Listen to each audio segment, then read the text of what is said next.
जिसके ऊपर ईश्वर की कृपा हो, जिसके ऊपर ईश्वर की दया हो, वो व्यक्ति आर्य समाज के अंदर आता है। तब पूछा महाराज ये आर्य समाज चाहता क्या है? सवाल उत्पन्न हो जाता है। बोले आर्य समाज चाहता क्या है? तब पंडित रामचंद्र देव जी कहते आर्य समाज चाहता है, कितनी बड़ी बात, आर्य समाज चाहता है जन्म से लेकर के मृत्यु पर्यंत व्यक्ति के जीवन में कभी भी कोई दुख, कोई कष्ट, कोई कलेश उत्पन्न न हो। संसार के सुख के लिए आर्य समाज काम करता है। कैसे संसार में सब सुख रहे, कोई जीवन में दुख न आवे।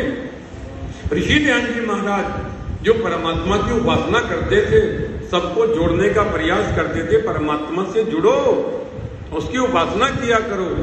तब ऋषि ध्यान जी महाराज से भी किसी ने पूछ लिया, हे ऋषिवर, परमात्मा की जो उपासना है उसकी उपासना करें, लेकिन परमात्मा चाहता क्या है, उसकी मंशा क्या है, उसकी इच्छा क्या है?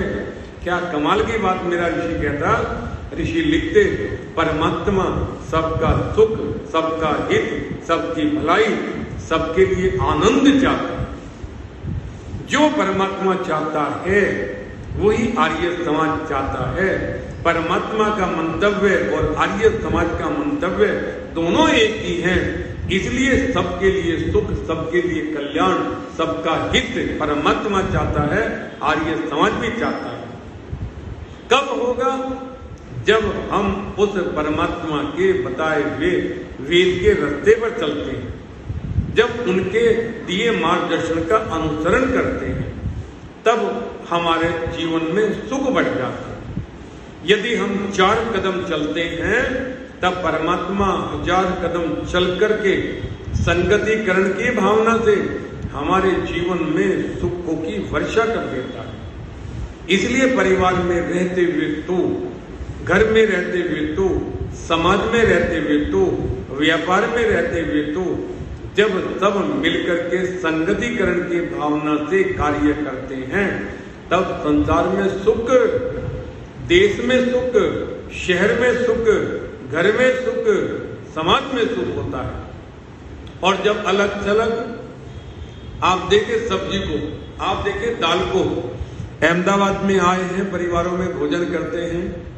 अब परिवार में जब भोजन किया तो दाल जब देखी, तो दाल को हमने देखा, वो दाल बिल्कुल पानी के साथ में ऐसी मिक्स हो गई, और नमक भी उसमें पड़ा है, मिर्च भी पड़ी है, छौंक भी लगा हुआ है, पानी में उसे पकाया गया है। लेकिन जब दाल खाई जाती, तब वो दाल ऐसी पानी में मिल गई, ऐसी पानी में मिल गई कि देखने में ना पानी नजर आता है, ना दाल नजर आती, मिक्स होकर के एक हो गई।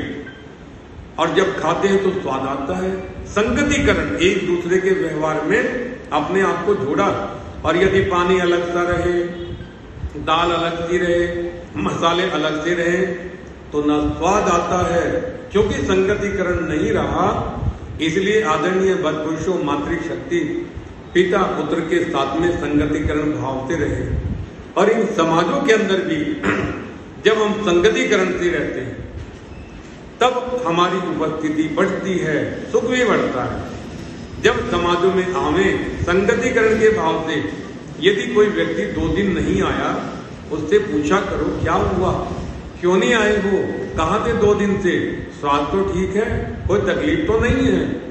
अपना संगतिकरण देना, उसका लेना, विचार करना, ये संगतिकरण से जब आपको लगता है अरे दुख सुख जानने वाले, एक दूसरे का सहारा बनने वाले समाज के सदस्य हैं, तब व्यक्ति समाज से जुड़ता है। और हम सोचे बस हम आगे, कोई आए ना आए, नहीं।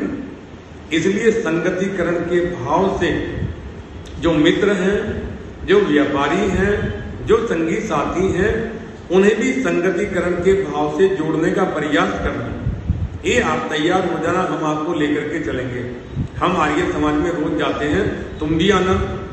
जब आप 1-2 बार संगतिकरण के भाव से किसी को लेकर के आएंगे, तब किसका भाग्य उदय हो जावे, किसके जीवन में परमात्मा उजाला कर दे, और वो ये सोचे अरे और तुमने मुझ पे कितना बड़ा उपकार किया, मैंने तो सोचा भी नहीं था कि कुबेर नगर में ऐसे प्रवचन होते, ऐसे यज्ञ होता है।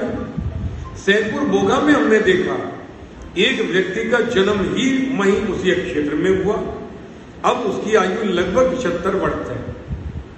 तब हमारे मित्र साथी कीर्ति भाई का हमसे थोड़ा लगाव है, तब वो उन सबको लेकर के आए। और जब लेकर के आए हमने कहा महाराज, बोले मैं तो सैदपुर में मेरा जन्म हुआ है, अब मेरी 76 वर्ष की आयु हो गई है। बोले आर्य समाज में कितनी बार आए?